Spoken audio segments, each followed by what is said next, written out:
Sean bienvenidos a este refugio de sombras y verdades calladas. ¿Cuántas veces se han mirado al espejo este día? ¿Qué es lo que buscan con tanta desesperada urgencia en el cristal refractario? No buscan la verdad, no.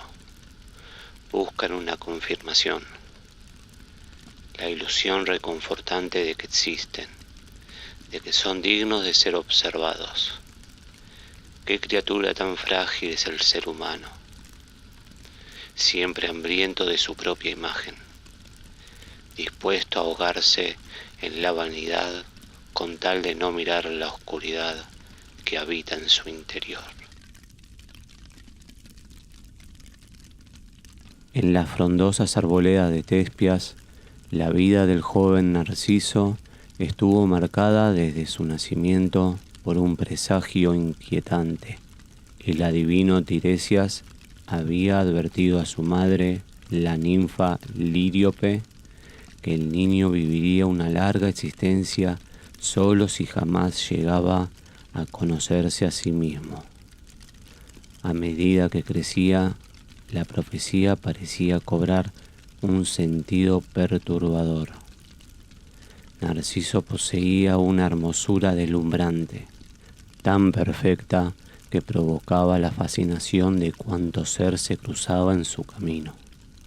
Sin embargo, detrás de esa fachada escultural se escondía una frialdad impenetrable. Para él, la devoción de los demás no era más que un ruido molesto. Entre los muchos corazones destruidos por la indiferencia de Narciso, ninguno sufrió un destino tan despiadado como el de Eco. Esta ninfa de las montañas, condenada tiempo atrás por la diosa Hera a no poder articular sus propias palabras y limitada a repetir únicamente los últimos sonidos que escuchaba, cayó rendida ante la presencia del joven.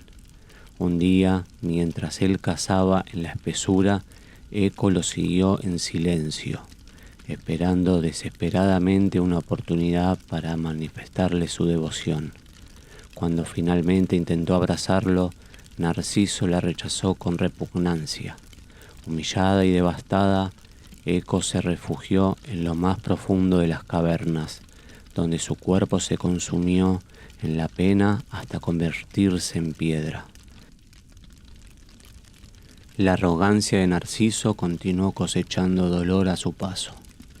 Su desdén constante empujó a incontables pretendientes al desespero y a la locura, hasta que uno de ellos, al borde del abismo, elevó una plegaria a los cielos: que él también ame algún día y que jamás pueda poseer lo que ama.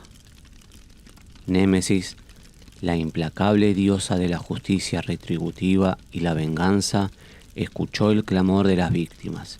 Dedicada a restablecer el equilibrio del cosmos, preparó una trampa perfecta para la soberbia del mortal. No utilizó monstruos ni espadas, simplemente aprovechó el vacío inmenso que el propio Narciso llevaba guardado dentro de su pecho. Bajo un sol abrasador de mediodía, agotado tras una larga jornada de caza, Narciso se adentró en un paraje apartado donde halló una fuente de agua cristalina y serena. El lugar permanecía intacto. Ningún pastor, ganado o bestia silvestre habían turbado jamás la paz de aquella superficie. Exhausto y sediento, el muchacho se arrodilló sobre la hierba húmeda y se inclinó hacia el espejo de agua.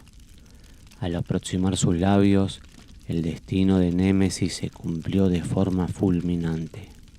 Una figura de simetría divina y mirada cautivadora emergió desde las profundidades, devolviéndole la mirada con una intensidad aterradora. Narciso quedó petrificado ante la visión de aquel desconocido. Contempló sus ojos deslumbrantes, cabello de oro y una tez de marfil sin mancha alguna. Por primera vez en su fría existencia, El veneno del deseo atravesó su pecho. Ignoraba, en su ceguera absoluta, que observaba la réplica exacta de su propia imagen.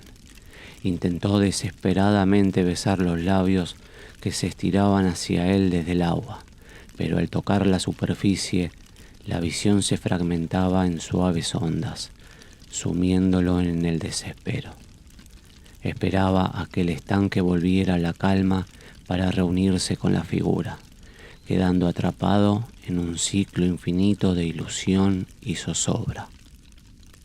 Pasaron las horas y los días, y Narciso permaneció inmóvil en la orilla. Olvidó el alimento, la bebida y el descanso. La cacería y el mundo exterior dejaron de tener significado. Atado a ese reflejo insubstancial, comenzó a percibir que el ser del agua replicaba exactamente cada uno de sus gestos, cada lágrima y cada gemido. Fue entonces cuando la amarga verdad cayó sobre su mente con el peso de una condena infernal. Comprender la naturaleza de su amor no rompió el hechizo, sino que intensificó el tormento de saber que jamás podría unirse al objeto de su deseo. La belleza que una vez humilló a mortales y dioses comenzó a deteriorarse con una lentitud espantosa. La piel de Narciso se tornó pálida, sus ojos perdieron el brillo y sus miembros se debilitaron por el hambre y la obsesión. Observaba con horror cómo el rostro dentro de la fuente se marchitaba en perfecta consonancia con su propio cuerpo. La voz de Eco, resonando débilmente desde las rocas lejanas, repetía sus últimos suspiros de dolor. Agotadas sus últimas fuerzas, el joven dejó caer la cabeza sobre la hierba a la orilla del manantial, riéndose finalmente ante el abrazo definitivo de la muerte. Cuando la ninfa de los bosques y los ríos acudieron al lugar para rendir tributo al difunto y preparar la pira funeral, se encontraron con un escenario desolado. El cuerpo inerte del muchacho había desaparecido por completo de la orilla del estanque. En el sitio preciso donde Narciso había consumido sus últimos alientos, había brotado una flor de pétalos blancos y centro dorado. Una planta solitaria que nacía inclinada perturbadamente hacia la superficie del agua como un recordatorio eterno de la tragedia nacida de la vanidad.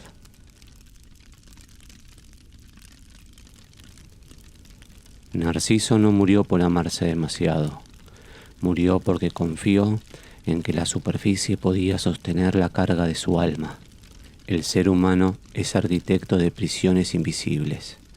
Construye altares a su propio ego para no enfrentarse a la espantosa insignificancia de su ser.